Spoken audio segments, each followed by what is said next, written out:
La femme, désormais imposée au cœur de l'enjeu électoral au Bénin, cet acquis ou cet espace qui lui est cédé appelle à lever des équivoques sur tout ce qui peut constituer obstacle à cette ambition nourrie par le gouvernement du président Patrice Talon. Dans une ère où les réformes conséquentes sont consenties, notamment dans le secteur numérique, mais à côté d'une population essentiellement analphabète des nouvelles technologies, il se pose un problème d'accompagnement des femmes à comprendre les contours de toutes les réformes à leurs égards et les avantages qui s'offrent à elles. Ce qui paraît plus élémentaire dans la réalisation de ce rêve du chantre de la rupture est l'accès aux pièces d'état civil sécurisées. Mais dans cette circonstance, nombre de femmes qui constituent en majorité l'électorat au Bénin n'ont pas la facilité de s'obtenir ces pièces, à savoir la carte CIP, la carte biométrique, etc.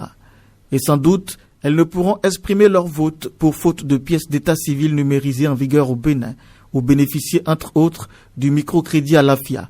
Mais dans le même temps, il y a des femmes affranchies qui pouvaient prendre sur elles-mêmes la responsabilité d'aider leurs concitoyennes à comprendre et s'approprier les réformes du gouvernement du président Patrice Talon.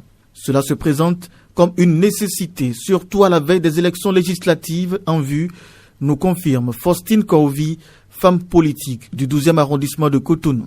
Nous avons remarqué que dans le 12e arrondissement ici et plus principalement à Fidjro, ces centres, il y a beaucoup de femmes impliquées dans les activités, les petites activités génératrices de revenus. Et donc ces femmes, lors des différentes séances, elles ont le désir, l'envie d'agrandir leurs activités. Vous voyez, donc elles ne savent pas par quel canal prendre pour obtenir le microcrédit à l'AFIA, malgré la publicité à la télévision. Donc nous, notre objectif, comme je viens de le dire tout à l'heure, nous expliquons à ces femmes-là, nous les appuyons à accéder au service des différentes structures spécialisées dans l'octroi de microcrédit à l'AFIA.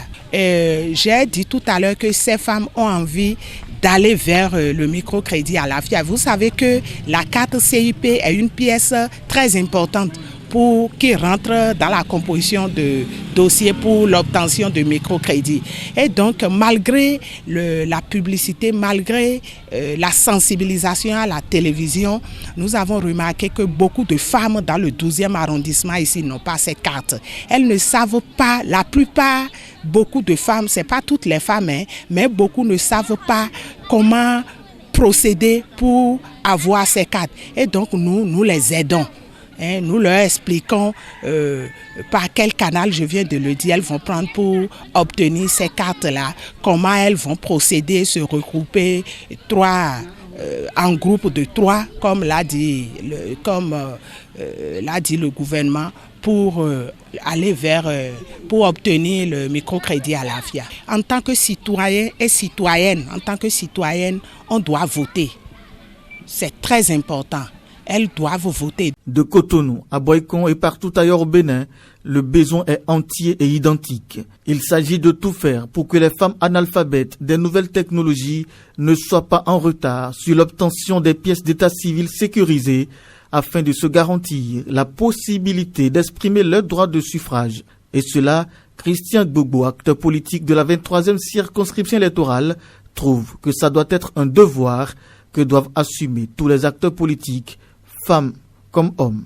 J'ai eu à sensibiliser déjà les femmes au niveau de la 23e sur les avantages. Il y a même au niveau de certains arrondissements où on s'est donné